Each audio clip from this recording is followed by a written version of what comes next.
సంగారెడ్డి జిల్లా పాసమైలారం సిగాచి పరిశ్రమలో పేలుడు ఘటన అందరినీ తీవ్రంగా కలిచివేసింది.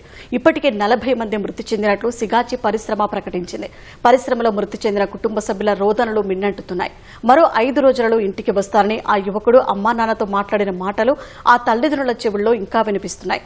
తమ కుమారుడి ఆచూకీ త్వరగా చెప్పాలంటున్న వెంకటేష్ కుటుంబ సభ్యులతో మా ప్రతినిధి రామకృష్ణ ప్రత్యేక ముఖాముఖి. సంగారెడ్డి జిల్లా ఈ పాషమైలారంలో సిగాచి కంపెనీలో జరిగిన ఈ బాంబ్ బ్లాస్ట్ లాగా జరిగినటువంటి ఈ ప్రమాదం మాత్రం తీవ్ర కలకరం రేపింది. తీవ్ర ఆందోళనకు గురిస్తుంది. అయితే బాధితులు ఇప్పటికీ కూడా వివిధ ప్రాంతాల నుంచి ఎక్కడికైతే చేరుకుంటూ ఉన్నారు, పాషమైలారంలోని సిగాచి కంపెనీకి అయితే చేరుకుంటూ ఉన్నారు.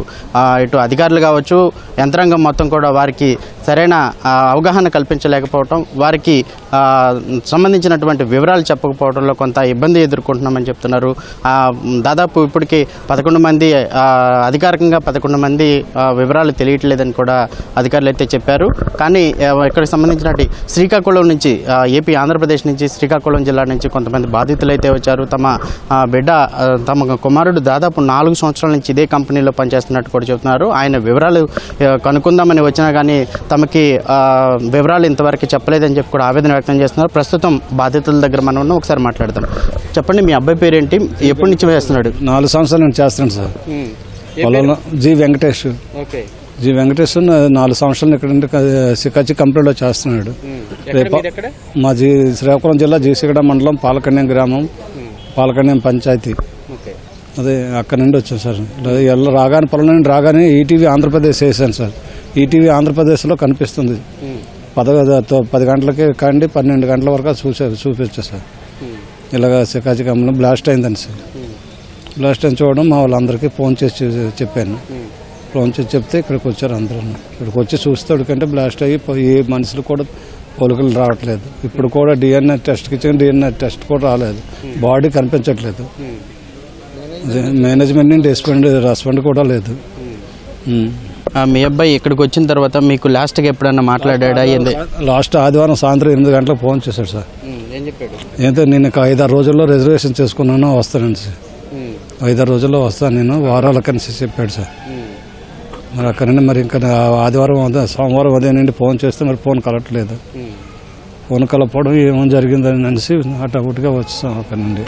మీరు అన్నం తినే సమయంలో కూడా మనం గమనించాము, ఇంటి దగ్గర కూడా అన్నం తినండి అని చెప్పిన సందర్భాలు కూడా చూస్తున్నారు. ఇంటి దగ్గర పరిస్థితి ఎలా ఉంది? ఇప్పుడు మీ పరిస్థితి ఎలా ఉంది? ఇంటి దగ్గర ఏంటంటే అలాగే బెంగెట్టుకుంది సార్. అలా అమ్మ హార్ట్ పేషెంట్, ఎన్నో ఆపరేషన్ అయింది.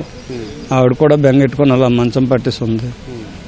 ఇది అన్నం తినడం లేదు, ఏం లేదు. ఆవిడ కూడా అలాగా చూసుకుంటూ పాపం. లేదు సార్, అవ్వలేదు. ఇంకా 28 సంవత్సరాలు సార్. ఎంఎస్ చదువుకున్నాడు. ఎంఎస్ చదువుకొని ఇక్కడికి వచ్చేది. ఇక్కడ నేను కంపెనీలో సీనియారిటీ కోసం 4 సంవత్సరాలు అంటే రేపు ఆగస్టులో మారిపోతాను అనేసి ఇక్కడ ఉన్నాడు సార్. మీరు చెప్పండి, ఏమవుతాడు మొత్తంగా ఈ ఘటనకు సంబంధించి? ఇక్కడ అధికారులు కావచ్చు, కంపెనీ కావచ్చు, తప్పిపోయిన మీ బామ్మర్ది అవుతారు అంటున్నారు కదా, ఏం చెప్తున్నారు? నా పేరు మురళీకృష్ణ అండి. జి వెంకటేష్ మా సొంత బామ్మర్ది.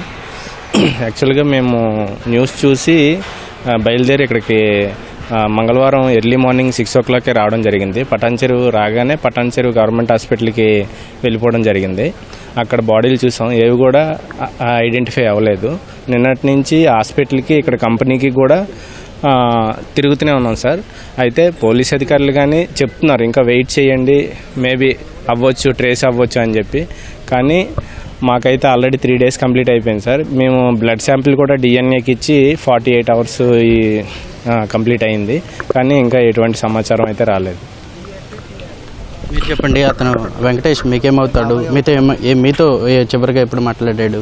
ఇక్కడ అధికారులు సమాచారం గురించి దాని మొత్తంగా మీకేమన్నా సమాచారం ఇచ్చారా? ఏమవుతున్నది? నేను వెంకటేష్ బాబాయ్ అవుతానండి. మేము సోమవారం మధ్యాహ్నం తెలిసింది ఈ విషయం. మధ్యాహ్నం తెలిసినప్పుడే మేము ఒకటన బయలుదేరి వచ్చాం. కంపెనీకి వెళ్ళాం. కంపెనీ నుంచి యాజమాన్యం నుంచి ఎటువంటి స్పందన లేదండి. అక్కడి నుంచి ఎవరికి కూడా రెస్పాన్స్ లేదు. మీ అబ్బాయికి ఇలా జరిగింది, మేము ఉన్నామనే భరోసా ఇచ్చే ఎవరు కూడా స్పందించట్లేదండి. అధికారులు వస్తున్నారు, చూస్తున్నారు, వెళ్ళిపోతున్నారండి. మరి ఇక్కడ మీకు మీరు అక్కడి నుంచి వచ్చిన వారు దాదాపు ఇతర రాష్ట్రాల నుంచి అలాగే పక్క రాష్ట్రాల నుంచి వచ్చిన వాళ్ళు చాలా మంది ఉంటున్నారు. మీకు ఇక్కడ ప్రభుత్వం తరపు నుంచి కావచ్చు, అధికారులు కావచ్చు, సౌకర్యాలు ఎలా ఉన్నాయి? అంటే మీకు ఫుడ్ కానీ ఇలా ఉండడానికి కానీ ఏమైనా అవకాశం కల్పించారా? ఉండడానికి అంటే ఈ రోజే చెప్పారండి, ఉండడానికి ఫుడ్ ఇస్తాము అని చెప్పేసి పాసి మైలారం ఈరోజు ఆఫ్టర్నూన్ నుంచి ఇంతవరకు నిన్న అంతా కూడా మేము హాస్పిటల్ నుంచి ఫ్యాక్టరీ నుండి హాస్పిటల్కి అట్లా తిరుగుతూనే ఉన్నాం అనమాట. ఏ టైంలోనైనా కనీసం బాడీ వస్తే మా అబ్బాయిని చూసి లాస్ట్ ఆఖరి చూపైనా చూద్దామనే ఉద్దేశంతో ఉన్నాం. కానీ ఇంతవరకు ఏం కూడా దొరకలేదండి. ఇక్కడ ఐలా సెంటర్కి తీసుకొచ్చారు. దాదాపు ఒక 30 మంది ఎంతమంది ఉన్నారు బాధితులు, 30 మంది కన్నా ఎక్కువే ఉన్నారు. ఇక్కడైతే ఓన్లీ వాష్రూమ్స్ ఓన్లీ లేడీస్కి ఒకటి, జెంట్స్కి ఒకటే ఉంది. అది కూడా చాలా ఇబ్బందికరంగా అడ్జస్ట్ అవ్వాల్సి వస్తుంది. ఇప్పుడు వరకు లేవు. ఇది మొత్తంగా చూసుకోవచ్చు. బాధితుల రోదనలు మాత్రం మిన్నంటుతూనే ఉన్నాయి. వివిధ రాష్ట్రాల నుంచి తమ వారు ఎక్కడ ఏమయ్యారు, అసలు కనీసం ఆఖరి చూపు చూసుకోవడానికైనా తమ బాడీకి సంబంధించినటువంటి బాడీ ఇచ్చినా పర్వాలేదు, లేకపోతే కనీసం మా వారు ఉన్నారా, చనిపోయారా, లేకపోతే బతికున్నారా అన్న విషయాలు కూడా వీరికి చెప్పడానికి కూడా అధికారులు అయితే స్పష్టత ఇవ్వట్లేదని ఆవేదన వ్యక్తం చేస్తూ ఉన్నారు.